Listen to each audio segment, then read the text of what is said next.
Look, I'm going to be straight out about this. I mean, I respect John Lewis. I respect several members of the Black Caucus, but I still, in my heart, feel like they have sold out the black community for Hillary Clinton, and for the life of me, I damn sure don't know why. Now, I'm going to play this clip, and I want you to concentrate really on Michael Steele. Now, Michael Steele was the former head of the Republican National Committee, and so obviously he's a Republican. But what he says has a tremendous amount of merit. So I'm going to play this clip, and I'm asking that you pay particular attention to exactly what he says as far as the black community surrendering their vote rather than having people fight for it and us just giving it up. On your side. Yeah, and he stands heads and shoulders above so many others. So it is, in so many ways, John Lewis and then other people of great note. So, Michael, I mean, it is a delicate balance of having the support of, you know, the establishment of the black church, if we can call it that, and then also bringing in those new voices that, to your point, are either at a standstill or moving toward Bernie. And I should note, just, I won't play it, but you know, the great Harry Belafonte, who is young at heart but not numbers on this planet, he has now endorsed Bernie Sanders. But he's always been seen as someone who is progressive and willing to take that risk. Right. And Harry Belafonte is right. And as far as her mentioning the black church, when have we not been sold out by the black church?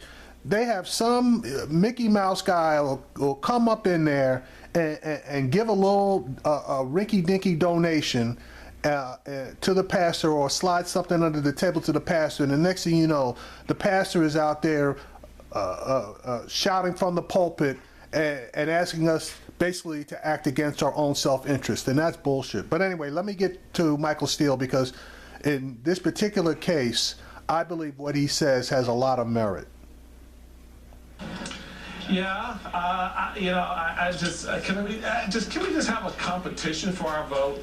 Can we just for once actually have a real competition for the black vote, and instead of just sort of giving it wholesale? I want to know, you know, I'm not talking as a Republican, I'm not talking as a conservative, I'm talking as a black American. What's your agenda going to be? Read Larry Elder's piece about the state of the black community right now. Do you include the Republicans in battling for the black vote? Because your two frontrunners are not doing that right now. Absolutely, I do. Absolutely, they are so off the reservation on this. It's beyond words. So this is across the board. This is. I'm just so fed up. Just trolling folks out, putting them in front of cameras, endorsing blindly without an honest discussion about the state of what's going on in the black community across this country, and we just give up that vote, we give up that support. Let's have a town hall meeting first before we decide to say who we're going to support, and have the conversation not just about criminal justice, because that's the only thing we seem to be associated with, but let's talk about entrepreneurism, job creation, black education. What's going on in the inner cities? What's going on in the suburbs? You should suggest that to the RNC, that Donald Trump have an all-black town hall. I tried to do it as chairman. I tried to do it. I did town halls at Howard. I did town halls in Harlem.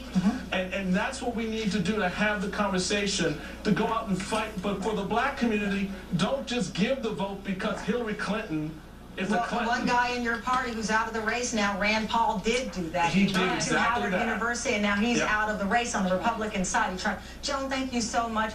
Michael Steele, it's always a pleasure. Chairman, appreciate it. And Michael Steele is 100% right.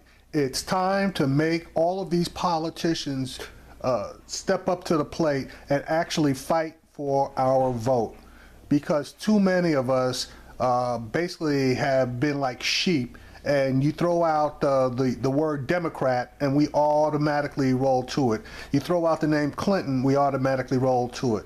It's time for a change. As Bernie Sanders said, it's time for a revolution. And if these people don't come correct to us, we need to step off from them and find another avenue in order to be able to express our political will and our political power. And if they are unwilling to address our issues, we need to withhold our support from them, no matter who it is. Now, again, I don't have a lot of love for a lot of Republicans, and actually in this particular race, I've heard some bad things about him from friends in Ohio, but Kasich basically sounds the most reasonable. I absolutely believe that Donald Trump is a racist. I absolutely know that Ted Cruz is a racist, and I believe that Marco Rubio is absolutely not for us.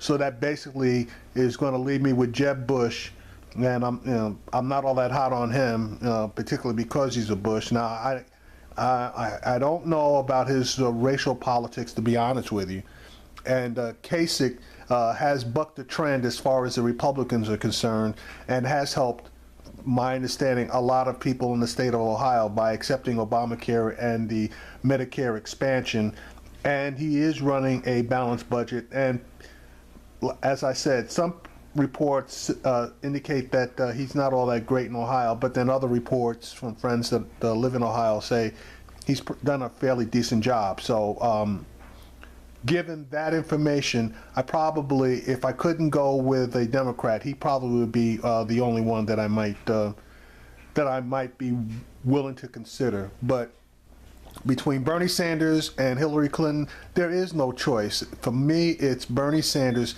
Hillary Clinton has screwed us. She's called us names. She's embarrassed us.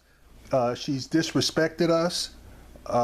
And if you don't believe that, go back to the 2008 election and see how she and her husband treated Barack Obama. So anyway, back to the main focus on this video. Michael Steele is 100% on point on what we need to look at, especially in this coming election, because it is going to be an election of consequence.